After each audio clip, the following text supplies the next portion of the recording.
Hello friends, आप देख रहे हैं सरकारी जॉब भर्ती और मैं हूं हेमेंद्र साहू। दोस्तों, आज के टॉपिक में बात करने वाले हैं हिंदी सामान्य ज्ञान का भाग 5 है। इससे पहले मैंने 4 वीडियो ऑलरेडी यूट्यूब पर अपलोड करके रख दिए हैं। दोस्तों, यहाँ जो हिंदी है वहाँ सीजीपीएससी और सीजी व्यापम के अंतर्गत जितने भी एग्ज़ाम होते हैं उसके हिसाब से बनाए गए हैं, जो कि काफ़ी इंपॉर्टेंट हैं। तो इसलिए अगर आप हमारे चैनल पर नए हों तो हमारे चैनल को सब्सक्राइब करके बेल आइकन को जरूर दबा देना। साथ ही इस वीडियो को अगर आपको फ्री पीडीएफ चाहिए तो हमारे टेलीग्राम चैनल पर ज्वाइन करना, वहाँ से आपको फ्री पीडीएफ मिल जाएगा। चलते वीडियो की तरफ। आप लोगों के लिए जो होमवर्क दिया था उसको हम पहले देखते हैं।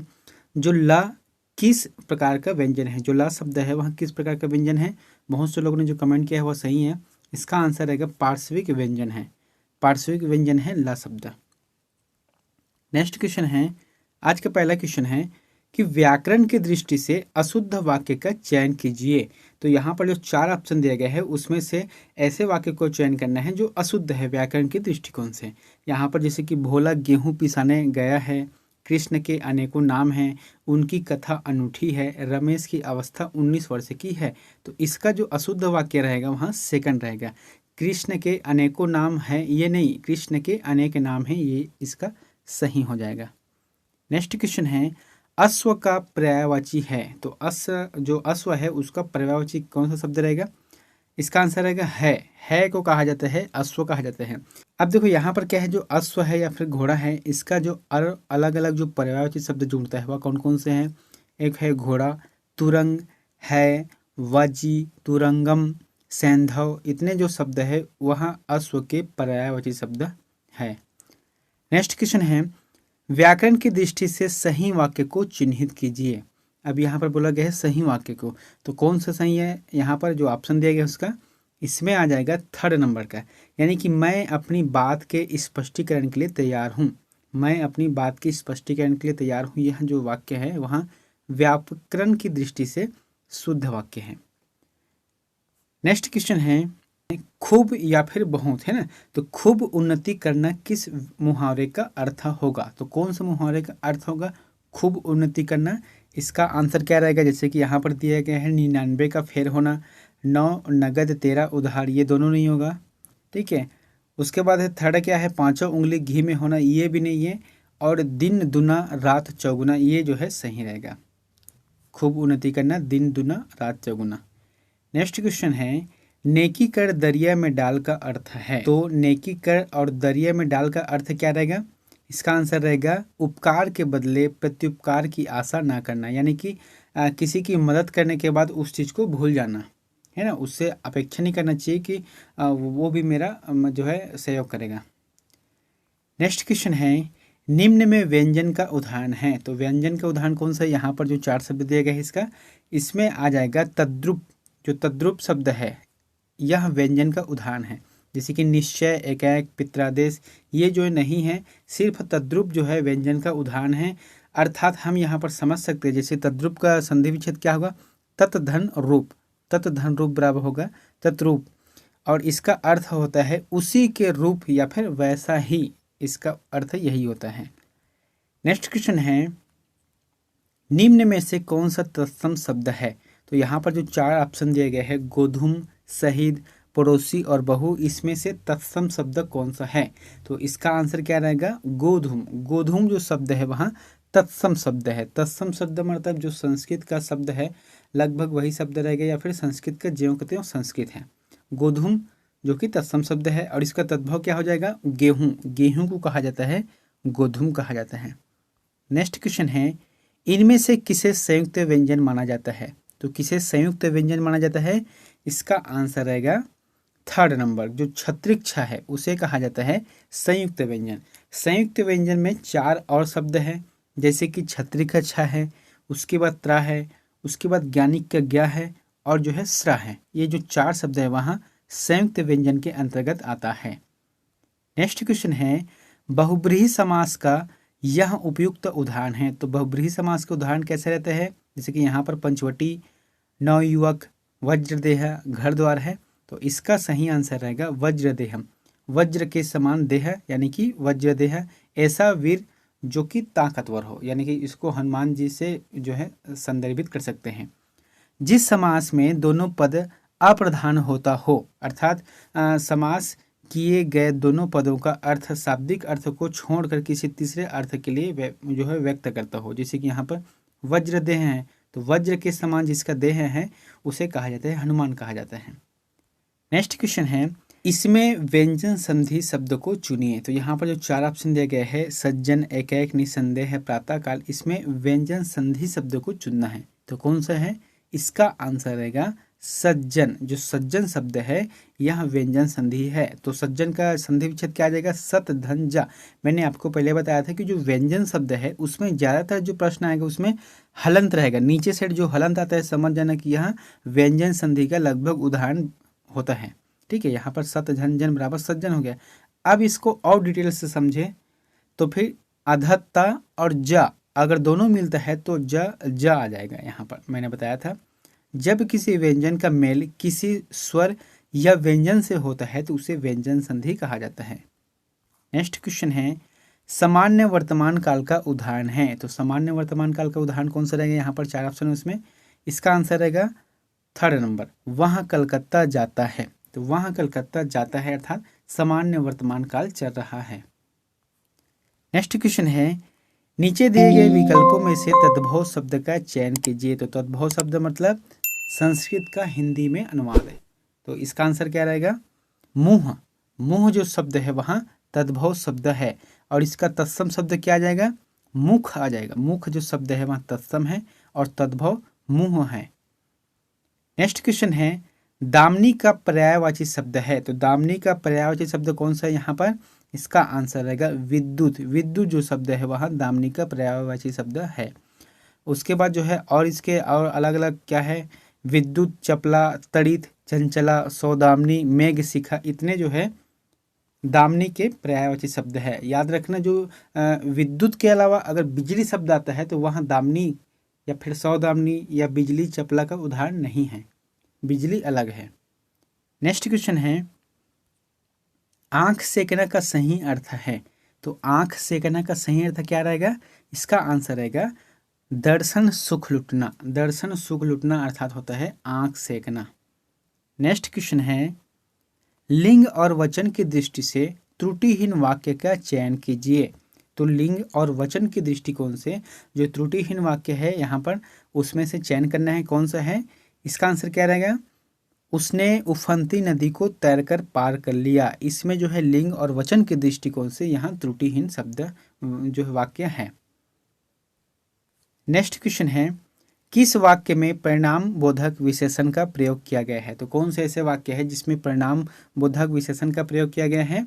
इसका आंसर क्या रहेगा? इसका आंसर रहेगा सेकंड आ जाएगा, आम का रस थोड़ा खट्टा था। आम का रस थोड़ा खट्टा था अर्थात हो गया परिणाम बोधक विशेषण है। अब देखो इसका थोड़ा सा डिटेल देख लेते हैं। जैसे कि विशेषण शब्द है तो विशेषण कितने प्रकार के होते हैं? वहाँ 6 प्रकार के होते हैं।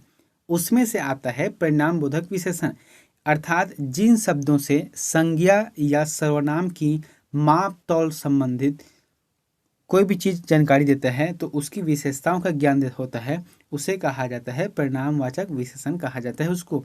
अब इसके 2 पार्ट और हैं, एक निश्चय परिणाम वाचक विशेषण है, एक अनिश्चय परिणामवाचक विशेषण है। तो यहाँ पर क्या बोला है? आम का रस थोड़ा खट्टा होता है, तो थोड़ा बोला है और जो कितना थोड़ा है ये नहीं बताया है, तो इसलिए अनिश्चय परिणामवाचक संज्ञा आएगा, विशेषण आएगा। नेक्स्ट क्वेश्चन है, तत्पुरुष समास के उदाहरण को चिन्हित कीजिए। तो यहाँ पर जो तत्पुरुष समास दिया गया है उसके उदाहरण को चिन्हित करना है। क्या आ जाएगा? माखन चोर। माखन चोर जो है तत्पुरुष समास का उदाहरण है। इसका अर्थ क्या रहेगा? माखन को चुराने वाला। माखन को चुराने वाले को कहा जाता है तत्पुरुष समास। यहाँ पर जो भाई बहन है वहाँ द्वंद्व समास के उदाहरण है। पंचमुखी जो है द्विगु समास के उदाहरण है। दशरन जो है बहुब्रीहि समास के उदाहरण है। नेक्स्ट क्वेश्चन है, निम्न में उस शब्द को चुनिए जिसमें विसर्ग संधि का प्रयोग नहीं किया गया है। तो विसर्ग संधि का प्रयोग नहीं किया गया है, यहाँ पर कौन सा है? दिग्गज। जो दिग्गज है इसमें विसर्ग संधि का प्रयोग नहीं किया गया है।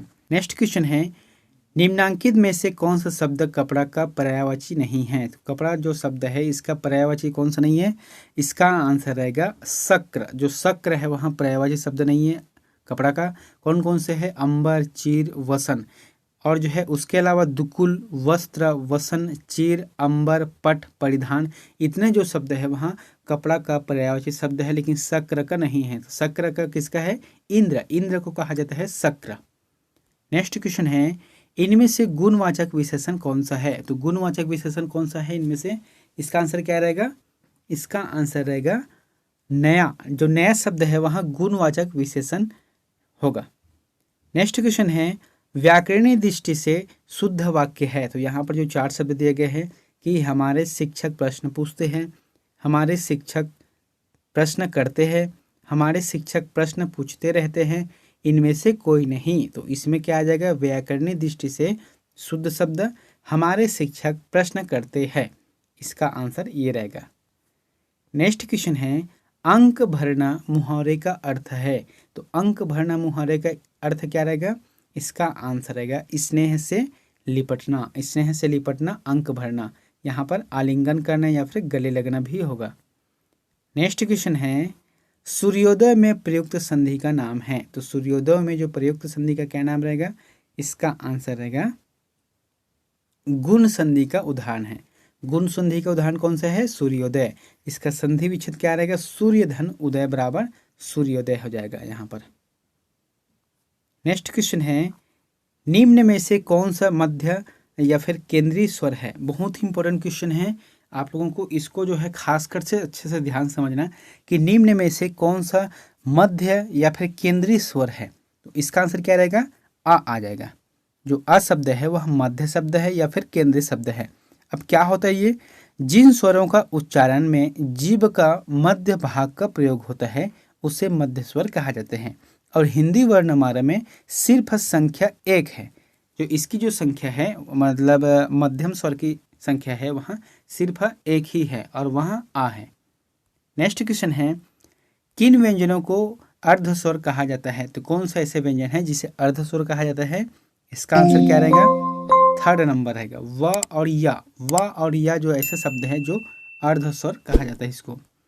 नेक्स्ट क्वेश्चन है, अर्थ के दृष्टिकोण से संज्ञा के कितने प्रकार होते हैं? बहुत ही इंपॉर्टेंट है, थोड़ा सा कंफ्यूजन क्वेश्चन है ना। तो देखना यहाँ पर क्या बोला गया है कि अर्थ के दृष्टिकोण से संज्ञा के कितने भेद है या फिर प्रकार है? इसका आंसर रहेगा 5 रहेगा। अब इसमें समझना, CGPSC और CG व्यापम जो है इसको 5 लेते हैं संज्ञा को, है ना। 5 संज्ञा है इसे लेते हैं, लेकिन कई कई जगह वर्णन किया गया है, नेट में भी है सब चीज़। और जो है हिंदी व्याकरण का विशिष्ट जो है विनय श्रीवास्तव का, उसमें बुक में क्या लिखा है कि संज्ञा जो है मुख्यतः रूप से 3 प्रकार से है, जातिवाचक, व्यक्तिवाचक और भाववाचक। उसके साथ जो है द्रव्यवाचक और समूहवाचक को शामिल किया गया है अतिरिक्त रूप में। तो कुल मिलाकर 5 हो गया। नेक्स्ट क्वेश्चन है, रिजु का विलोम शब्द है। तो रिजु का जो विलोम शब्द क्या रहेगा? इसका आंसर क्या रहेगा? चक्र। चक्र आ जाएगा रिजु का। अब रिजु मतलब होता क्या है तब समझ आएगा। रिजु मतलब होता है सीधा या फिर सीधी रेखा। सीधा या फिर सीधी रेखा कहा जाता है रिजु। तो फिर उसके उल्टा क्या आ जाएगा? चक्र, क्योंकि चक्र जो है गोल रहता है और ये सीधा रहते हैं। नेक्स्ट क्वेश्चन है, शब्द सार्थक तभी कहे जाएंगे जब, क्या होगा यहाँ पर? जो शब्द है सार्थक तभी कहे जाएंगे जब, इसका आंसर रहेगा पहला, उनका निश्चित अर्थ हो। जब कोई भी शब्द का सही अर्थ निकलता है तब वहाँ सार्थक शब्द कहलाते हैं। नेक्स्ट क्वेश्चन है, अति धन आवश्यक किस संधि का उदाहरण है? तो कौन सा संधि का उदाहरण है अति धन आवश्यक? इसका आंसर रहेगा यन संधि का। यन संधि का उदाहरण है अति धन आवश्यक। इस संधि में अलग अलग स्वरों का मेल होता है, उसे कहा जाता है यन संधि। जैसे कि ई के साथ क्या है? अन्य स्वर आ रहा है, जैसे कि आ रहा है तो अति यानी कि ई, धन आवश्यक यानी कि आ रहा है, कोई भी स्वर आ रहा है, इसलिए यन संधि इसका उदाहरण रहेगा। नेक्स्ट क्वेश्चन है, निम्न में से मिश्रित वाक्य है। तो मिश्रित वाक्य मतलब इसमें से एक से ज़्यादा 2 शब्द भी हो सकते हैं, 3 शब्द भी हो सकते हैं। इसका आंसर रहेगा 4th नंबर, मैंने सुना है कि नीना पास हो गई। यहाँ पर 2 शब्द है, मैंने सुना है कि नीना पास हो गई, तो 2 शब्द है, इसलिए मिश्रित वाक्य हैं। नेक्स्ट क्वेश्चन है, सरल और साधारण वाक्य किसे कहते हैं? तो किसे कहा जाता है सरल और साधारण वाक्य? इसका आंसर रहेगा 4th रहेगा, जिसमें एक उद्देश्य, एक विधेय और एक ही क्रिया हो तो वहाँ सरल और साधारण वाक्य कहलाते हैं। नेक्स्ट क्वेश्चन है, तेंदुलकर ने 1 ओवर में 5 छक्के लगाए, इस वाक्य में उद्देश्य है। तो क्या है उद्देश्य? इसका आंसर रहेगा तेंदुलकर। जो तेंदुलकर है वहाँ उद्देश्य है कि 1 ओवर में 5 छक्के लगाए। नेक्स्ट क्वेश्चन है, जिन संज्ञा शब्दों में पदार्थों के नाप तोल का बोध होता है उन्हें क्या कहते हैं? तो कौन से संज्ञा शब्दों का जो पदार्थों का नाप तोल का बोध कराता है वहाँ क्या है? इसका आंसर रहेगा परिणामवाचक। परिणामवाचक संज्ञा कहलाता है। नेक्स्ट क्वेश्चन है, संध्या और रात्रि के बीच का समय के लिए सर्वाधिक उपयुक्त एक शब्द है। तो क्या बोल रहा है? संध्या और रात्रि के बीच का जो समय है उसके लिए सर्वाधिक उपयुक्त शब्द कौन सा है? इसका आंसर रहेगा फर्स्ट नंबर रहेगा गोधूली। गोधूली कहा जाता है संध्या और रात्रि के जो बीच का समय रहता है उसे गोधूली कहा जाता है। नेक्स्ट क्वेश्चन है, विपरीत अर्थ का बोध कराने वाले शब्दों को कहते हैं। तो कोई भी विपरीत जो शब्द रहते हैं, जैसे कि दिन रात हो गया, खट्टा मीठा हो गया, तो इसके जो विपरीत जो शब्द है इसका बोध कौन कराते हैं? इसका आंसर क्या रहेगा? विलोम शब्द। विलोम शब्द कहा जाता है इसको। नेक्स्ट क्वेश्चन है, समश्रु शब्द का तद्भव रूप होगा। तो क्या होगा तद्भव रूप समश्रु का? इसका आंसर रहेगा मूंछ।